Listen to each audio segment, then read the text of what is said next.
अस्सलाम वालेकुम फ्रेंड्स, आप देख रहे हैं अलमक्का टेक एंड बिजनेस। अब दुनिया भर से हमारे तमाम व्यूवर्स को नाइट मार्केट अपडेट में बहुत बहुत खुश आमदीद। तो दोस्तों फाइनली एक ऐसा हफ्ता अपने अख्ताम पे पहुंच चुका है जिसने क्रिप्टो मार्केट, स्टॉक और कमोडिटीज़ को अच्छा खासा अपने पाँव पे गिरने पे मजबूर कर दिया।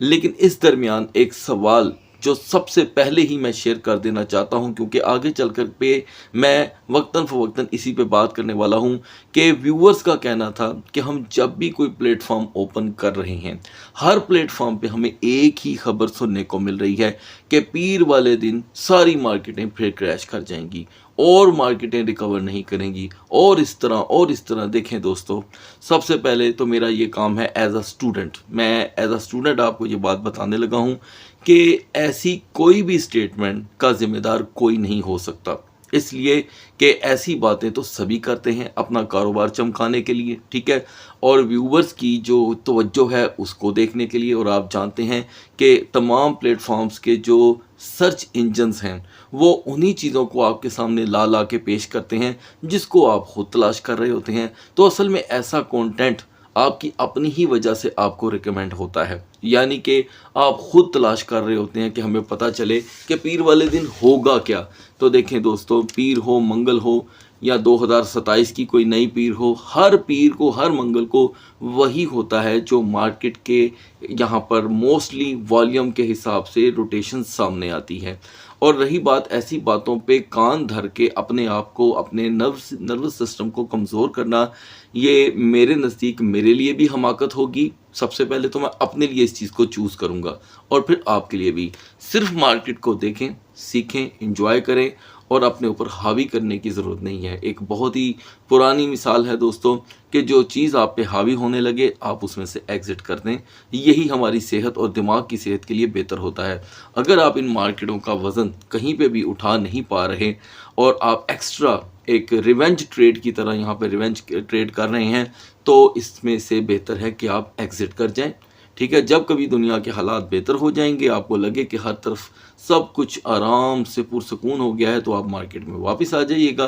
तब तक सीखते रहें, लेकिन अपने नर्वस को, अपने जो नर्व सिस्टम है जो उसे फ़िलहाल आप यहाँ पे डिस्टर्ब ना होने दें।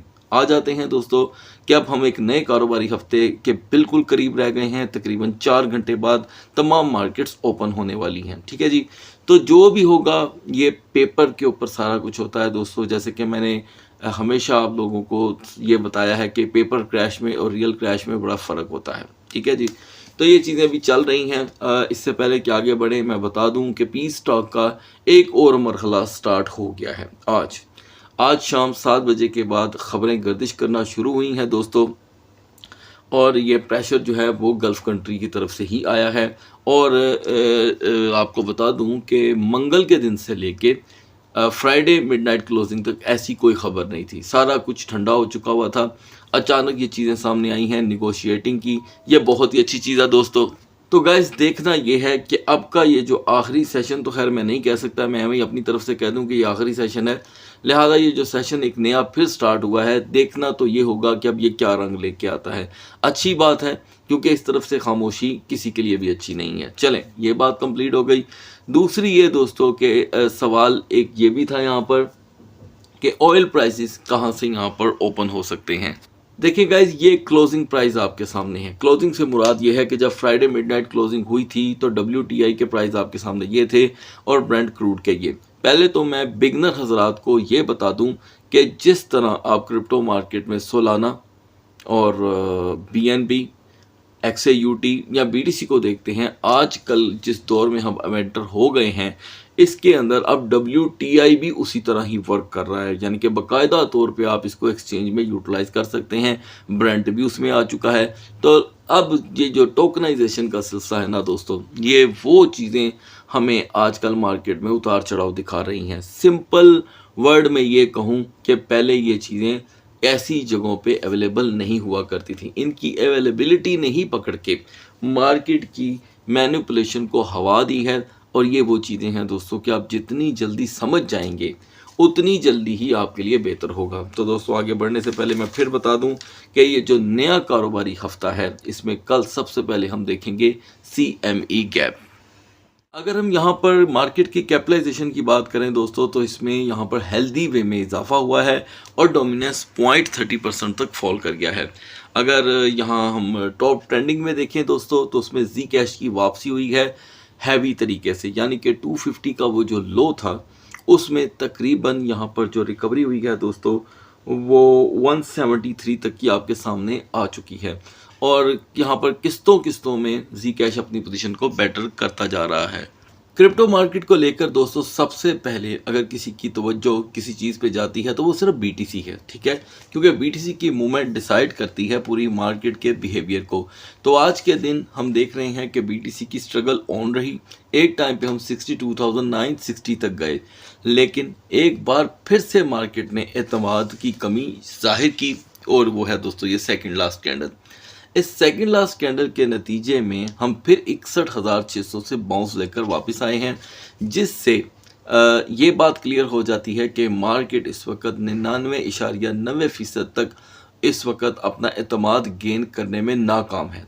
जैसे कि आपको बताया गया था कि 64,500 इज़ द ओनली लेवल जो बीटीसी के चाहने वालों में ये यकीन पैदा करता है, या मार्केट में ये यकीन पैदा करता है कि क्रैश जो है वो डिले हो गया है। याद रखिएगा कि कोई भी यहाँ पर प्रॉब्लम अगर हो तो सबसे पहले कोशिश की जाती है कि वो टल जाए, और बाद में ना हो इसकी कोशिश की जाती है। तो अभी तो फ़िलहाल वो प्रॉब्लम टल ही नहीं रही, लिहाजा 62,000 का लेवल फिर से ब्रेक होता है अगर, जब आज पहली सेशन स्टार्ट होने वाला है 4 घंटे बाद, तो ये बीटीसी के लिए फिर से एक परेशान कुन सूरत हाल क्रिएट कर सकता है। और बेटर वे में देखें अगर हम, तो बीटीसी को हर सूरत 62,800 तक अपनी रेजिस्टेंस यहाँ पर जनरेट करनी होगी, जो आहिस्ता आहिस्ता यहाँ पर बुलिश कैंडल्स का पैटर्न क्रिएट कर सकती है। वेरी सिंपल, 4 आवर के कैंडल चार्ट को स्टडी करते रहें विद कंपैरिजन 15 मिनट कैंडल।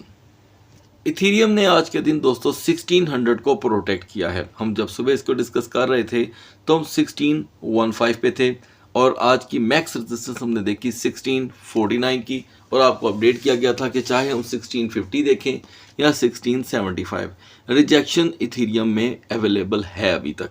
तो वही हुआ दोस्तों, अब हम 1605 से फिर बाउंस लेके अपर लेवल पे आए हैं। तो मैं समझता हूँ कि इथीरियम ने अपनी एक नई वीकर सपोर्ट कंसीडर की है। इंतहाई वीकर है, ये ज़रा ज़हन में रखिएगा, कहीं भी उसे आप मजबूत सपोर्ट कंसीडर ना कर लीजिएगा। ये वाज़िया तौर पे तमाम व्यूवर को डिस्क्लेमर है।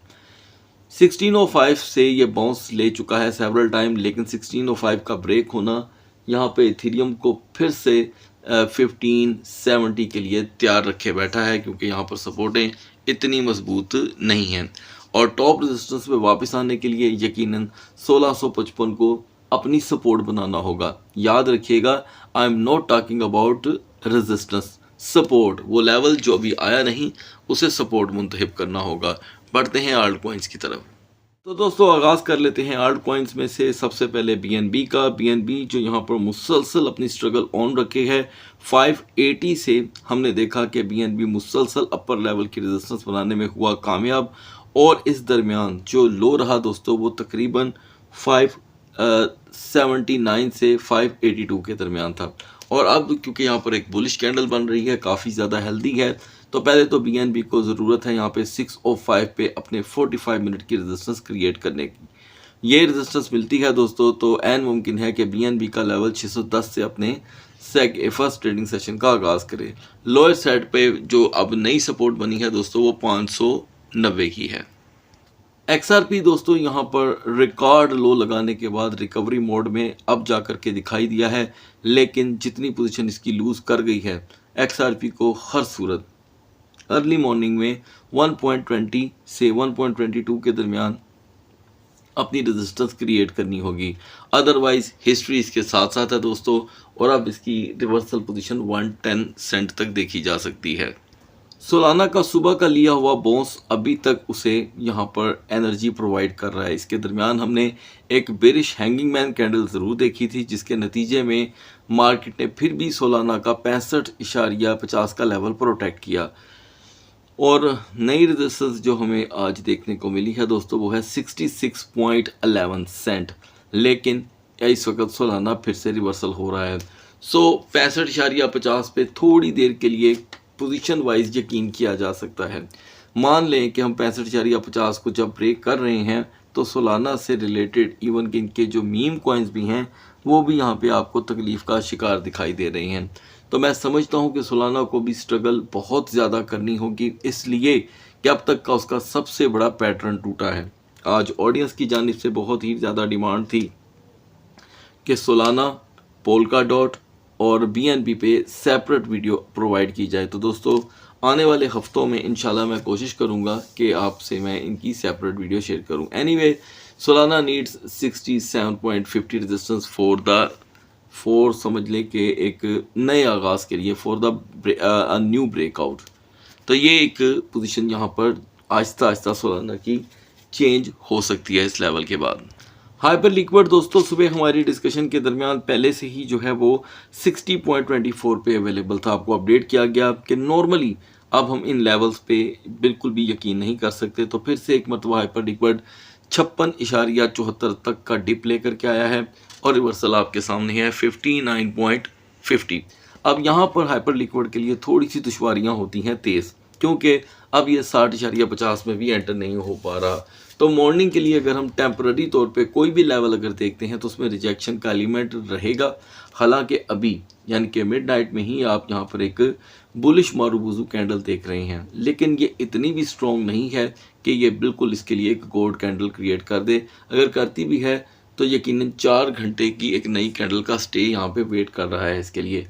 अदरवाइज सपोर्ट 55.25 की रहेगी। XMR से दोस्तों आगाज़ करते हैं पब्लिक डिमांड क्वाइंस का। वो क्वाइंस जिसकी ऑडियंस डिमांड करती है हम उसका तजिया आपके साथ शेयर कर देते हैं। तो दोस्तों यहाँ पे आज की जो सिलेक्शन हुई है उसमें XMR है, ठीक है जी। उसके साथ हम ARB को ऐड करेंगे और फिर 2 अगले क्वाइन। चलें दोस्तों, XMR ने अपनी 305 की सपोर्ट को आज कर दिया ब्रेक, ठीक है जी। ये इसकी अहम सपोर्ट थी, लेकिन नतीजातन बहुत ही अच्छी चीज़ देखने को मिली। 315 की XMR ने रेजिस्टेंस अपनाई। चलें 305 की सपोर्ट ने कुछ तो रंग यहाँ पर ला के दिया, लेकिन जैसे कि आप जानते हैं कि सभी जगह एतमाद की कमी है। तो XMR जो 425 से यहाँ पर आके गिरा है उसे 305 की सपोर्ट हर सूरत चाहिए ही चाहिए। 305 की सपोर्ट अभी भी अगर ये अपनी कंटिन्यू कर लेता है तो XMR आसानी से 311 से 315 के दरमियान एक नई रेजिस्टेंस क्रिएट कर सकता है। मार्केट दोस्तों जैसे कि ओपन होने को है तो XAUT की भी डिमांड बढ़ रही है। हमें यहाँ पर जो चीज़ डिस्कशन में लेके आनी है वो ये है दोस्तों, 4440 से XAUT ने एक बिग बेरिश कैंडल यहाँ पर क्रिएट की जिसने हैरान कर दिया पूरी मार्केट को, और अब हम बिल्कुल अंडर द 4300 मूव कर रहे हैं, ठीक है। चलें थोड़ी सी हिस्ट्री की तरफ चलते हैं। देखें गाइस, ये है हिस्ट्री। इस हिस्ट्री के मुताबिक हमें एक मरतबा 4440 से गिर के यहाँ पर 4380 का लो देख चुके हैं। यहाँ से मार्केट ने क्लोजिंग ली थी वीकेंड पे और मार्केट ने अपना जो ओपन लेवल है वो अच्छा शो किया था। अब सूरत यहाँ पर भी कुछ यूं ही है। अब देखना यह है कि क्या मार्केट यहाँ से कोई बुलिश रिवर्सल लेती है, ठीक है। तो आपने अपनी कीमती राय ज़रूर देनी है कमेंट सेक्शन में कि आपको क्या लगता है। एनीवे 4305 से लेके 4315 यानी कि 15 एक ऐसा लेवल है जो XAUT में दोबारा से एनर्जी फूंक सकता है और नॉर्मली हम 4345 4350 पे वापस आ सकते हैं। अदरवाइज 4300 का ब्रेक होना ही 4280 को नॉर्मली इसके लिए डोर्स ओपन कर देगा। ARB कॉइन को लेकर व्यूवर्स की बहुत ही ज़्यादा डिमांड थी दोस्तों। तो पहले तो मैं आपको ये बता दूं कि ARB ने रिसेंट क्रैश के अंदर अपनी सेफ जोन को ब्रेक कर दिया है, ठीक है। और ARB किसी टाइम पे यानी कि आर्बिट्रम एक ब्लॉकचेन के नाम से मार्केट में लॉन्च हुआ था और ये इथेरियम की ही ब्लॉकचेन है, आप बहुत अच्छे से जानते होंगे। तो लिहाजा 0.1050 इसकी वो रेजिस्टेंस है जिसके बाद इसमें कोई नेक्स्ट मूव आएगी। अगर यही सूरत हाल रहती है दोस्तों तो वो दिन दूर नहीं है जब आर्बिट्रम शायद, हालांकि इसको टाइम लग सकता है, ये 10 की बजाय 20 के अंदर कन्वर्ट हो जाए। खैर हम यहाँ पर देखेंगे दोस्तों कि ये 0.0950 से अपने दिन का आगाज़ करे तो इसमें कोई पोटेंशियल यहाँ पर रहेगी। अदरवाइज 0.0810 इसकी वीकर जोन कंसीडर की जा सकती है। सो गाइस, सुबह तक अल्लाह हाफिज़।